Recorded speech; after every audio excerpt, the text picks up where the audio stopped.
One of the things that's really great about having a set color palette is then once you have your paints and you've got your colors in place, you can then extend the mixed media experience by then grabbing those colors in other, medium. Here I've got, some colored pencils. You could use oil pastels, and you can really get, so this is a watercolor pencil and a beautiful turquoise. You can really get going with some mixed media fun. And the next thing that I'm going to work on is I'm going to start delineating her features a little more by bringing more contrast. And because this is just a photocopy or a printout of my photo, I want to enhance, kind of enhance the contrast quality because it's pretty flat right now. So I'm going to try using this black color pencil. You can see here I've started on the eyes, and I'm going in and just darkening where the darks are, just to kind of pump up that contrast. And then I'm going to actually work with a white pastel pencil or a charcoal pencil and try and bring in the lights. See how that works for me.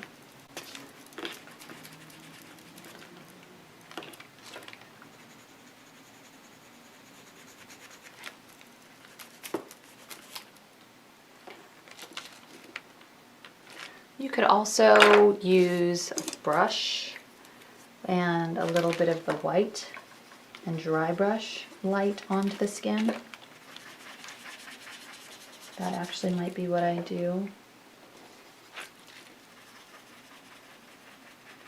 So I'm trying to give the photocopy a little bit more of a painterly look, and I'm trying to, again, increase the contrast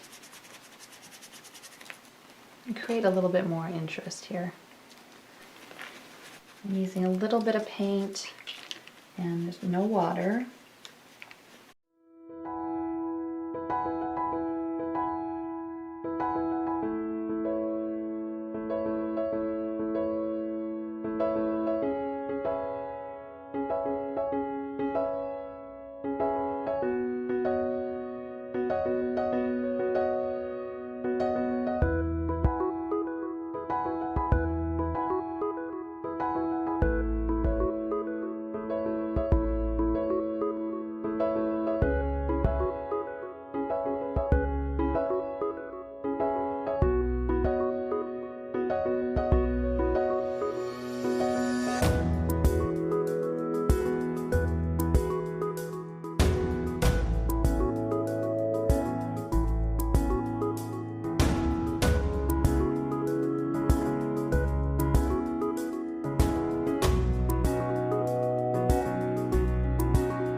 I love the richness of the black in her hair, so I'm going to go up to my crow here and do the same thing to him to balance that darkness.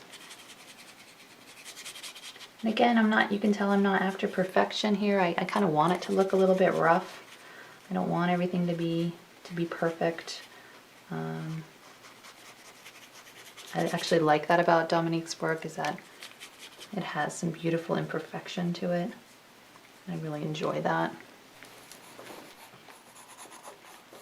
And again, I'm going with my instinct, and instinct is telling me to use pencil right now and make some marks.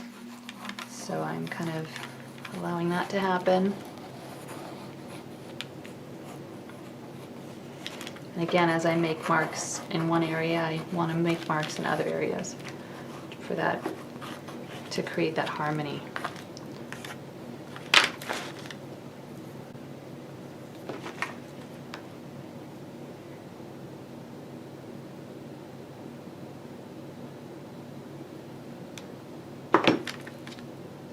Kind of driving me crazy over here where this paint is like kind of lifting and bugging me.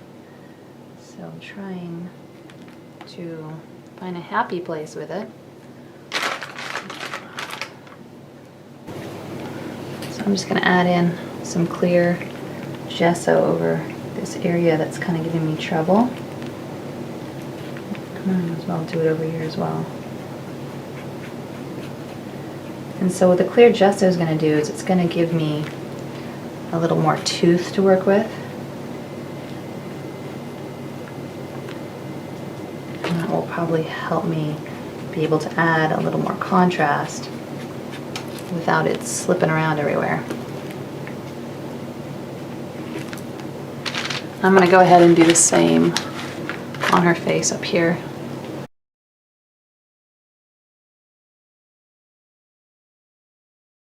So I can already tell that it's allowing me to add the pastel much easier, and that it's sticking.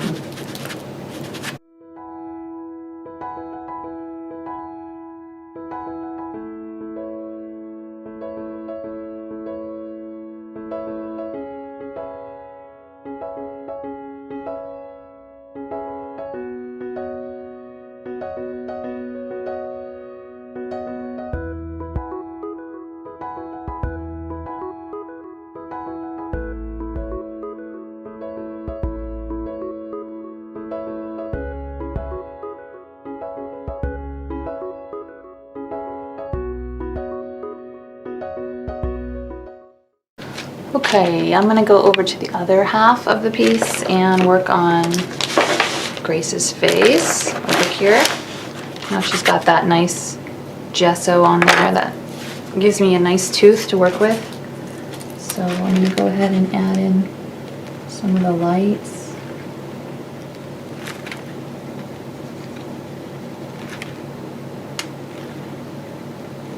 A little bit trickier on this side because her face is so small, but I'm doing my best.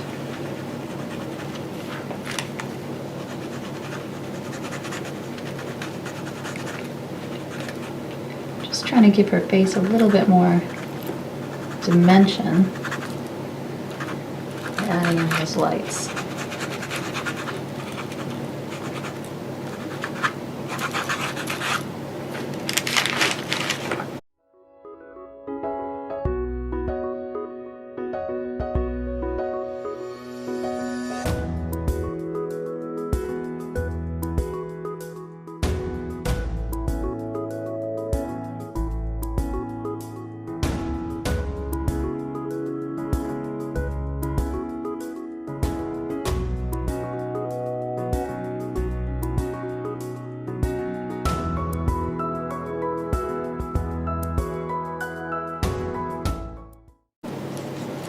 Such a fun way to incorporate your kids into your art journal without it necessarily being, you know, just a snapshot of them, but making them part of a composition like this.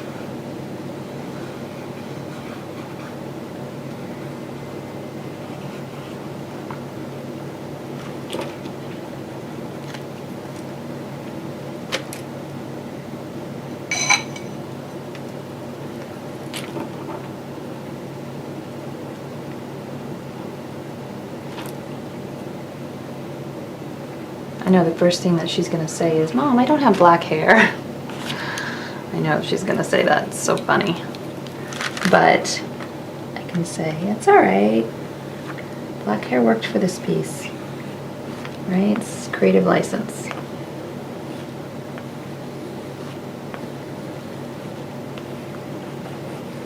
So again, like with the other side, I'm making some marks around the hair and kind of loosening it up a little bit.